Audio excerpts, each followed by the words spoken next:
Welcome back to Harry Has a Cocktail. I have been gone for quite a while. I don't even want to get into why. I'm here in my New York apartment and I am going to make a drink from another box from Shaker and Spoon. Spring is upon us now in New York City. Sort of. It keeps teasing us relentlessly. It's a little bit chilly outside, so I thought maybe why not go ahead and make something with whiskey.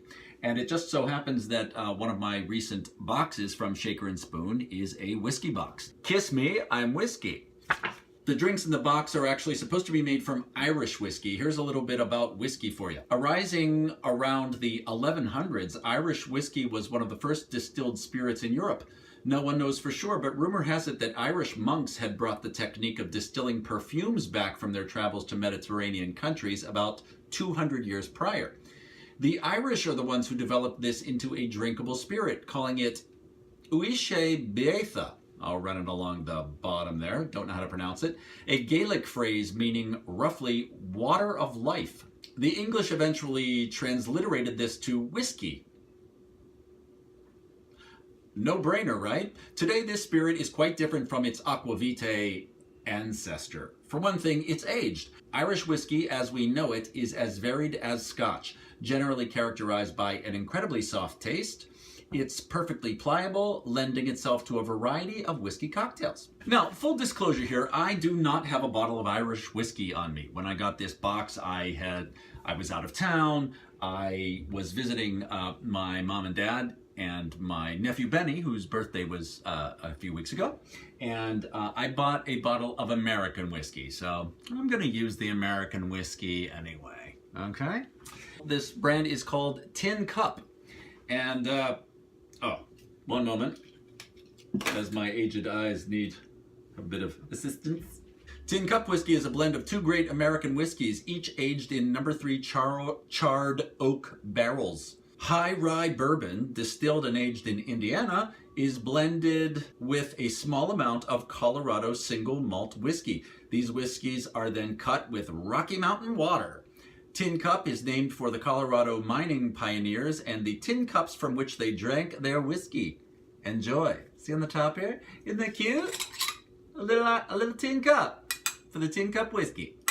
So, the drink I am going to make is called Tea and Honey.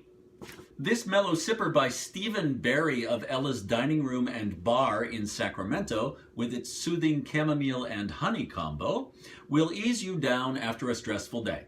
And if that weren't enough, it's as beautiful to behold as it is to savor, with the pretty garnish also delivering an aromatic layer of flavor.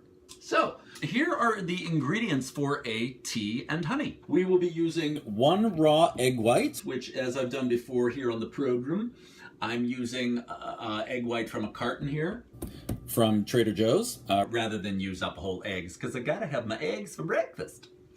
And I'm gonna use 1.5 ounces of Irish whiskey, 1 ounce of lemon juice, 3/4 ounces of honey chamomile syrup. Honey chamomile syrup. Ooh, smells like honey and chamomile. Smells like a really sort of robust version of some chamomile tea with honey in it. Makes sense. 6 drops of vanilla-infused Angostura bitters. Delicious. 3 sage leaves.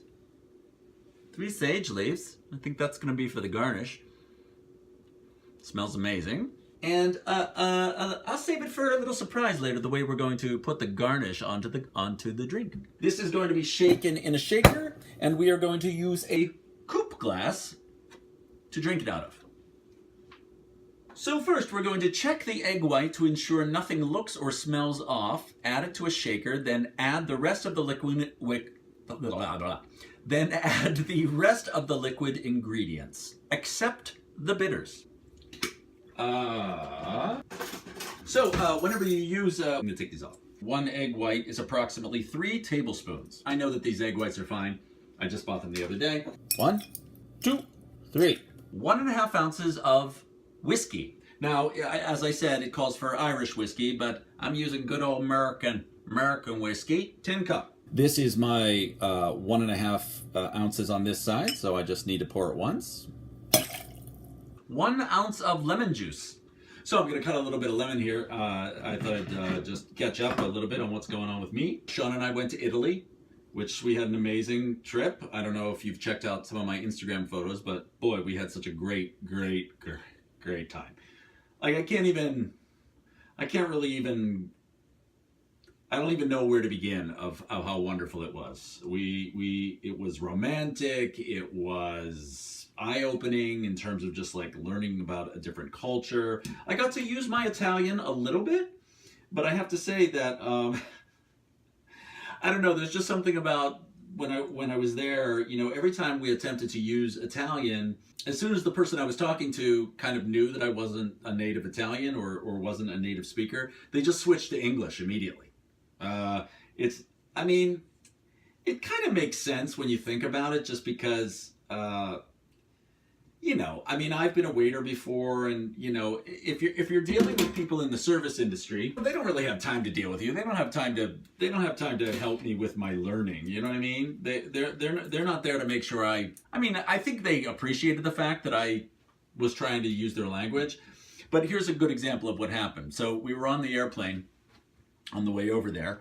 The flight attendant was coming down the aisle, and he was saying, you know, they were bringing food, and he was saying, pasta o carne, carne,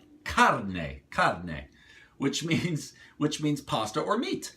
So I said to Sean, my husband, I said, it's going to be pasta or meat. So the flight attendant came, and he got next to us, and he said, pasta o carne. And I said, che tipo di carne, which means what type of meat. And I said, che tipo di carne? And he said, chicken. I mean, he could have said pollo. Pollo, I knew pollo was chicken, but he didn't even bother. So, you know. Anyway, 1 ounce of lemon juice. 3/4 of an ounce. 3/4 of an ounce of honey-chamomile syrup. But not the bitters. So we're stopping there. Now, what we do is we dry shake, which a dry shake is you shake it without ice very vigorously for 5 to 10 seconds. And what happens there is, like, you can feel it even as you're doing it. It starts to foam up really good because of the egg white in there. Then you fill the shaker with ice cubes and wet shake. So first we've done a dry shake for 5 to 10 seconds. Then we fill the shaker with ice. And then we wet shake it vigorously for 10 more seconds. Okay, and then we double strain the shaker's contents into a chilled coupe glass without ice. Oh, it's so chilly. Here's my chilled coupe glass. I'm going to double strain it into the glass. Where did I put my strainer? I've got 2 strainers. I've got a strainer here on this and my strainer. So I will do it over the top of the glass. Ooh, look at that. Ooh. Ooh, that looks good. Ooh, that looks so good. Then, let the cocktail settle for about 15 to 20 seconds.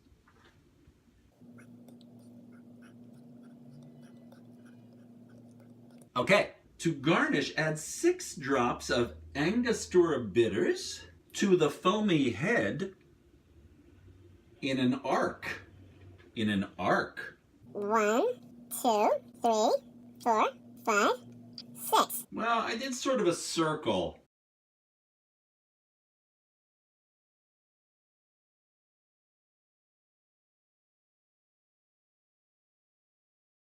And then you draw a line through the center of the bitters arc on the surface with a cocktail straw, coffee stirrer, or toothpick. This is one of the cocktail picks that I got from my friend Eliza. So here I'm going to take it. I wonder if you can see this. Yeah, you can see it a little bit there.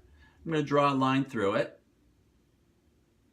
Ooh, yeah, that's pretty. See that? There, you can kind of see it. So just make a little design on the top of there. That's cute. Then, this is elaborate. Take a couple of the sage leaves, clip the sage leaves to the rim of the coupe with a clothespin. clothespin. Look at this clothespin. They make you these little clothespins, these little package from Shaker and Spoon. Shaker and Spoon people really do some cute shit. Cute stuff. Sorry. So you take this. I guess you... I don't know how that'll work. I mean, I guess you... never used leaves before. But I guess you just kind of take it and... I don't know how to do this. So, I don't know, like, I guess I could just... clip them like that? Sort of. Oh yeah, look at that. Look at that. It's so pretty. Look with the little clothespin and the sage leaves. And they smell so good. Okay, so here, now I'm going to taste this.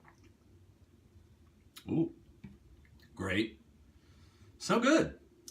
Really, like it says, it's very, it's really mild. It's really nice. It's very, it's not too sweet. You can really taste the whiskey, which is great. And it's so pretty. You see that? I always need my overhead cameras. That's kind of nice. You can see it. You can see the top. Oh, look how pretty that looks now.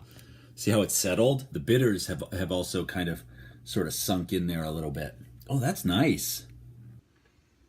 What a lovely, lovely drink. Thank you, Shaker and Spoon, and thank you, Stephen Barry of Ella's Dining Room and Bar in Sacramento. A soothing chamomile and honey combo. Helps you ease down after a stressful day. Take a little break. Thanks again for watching Harry Has a Cocktail. I'll see you soon. Cheers.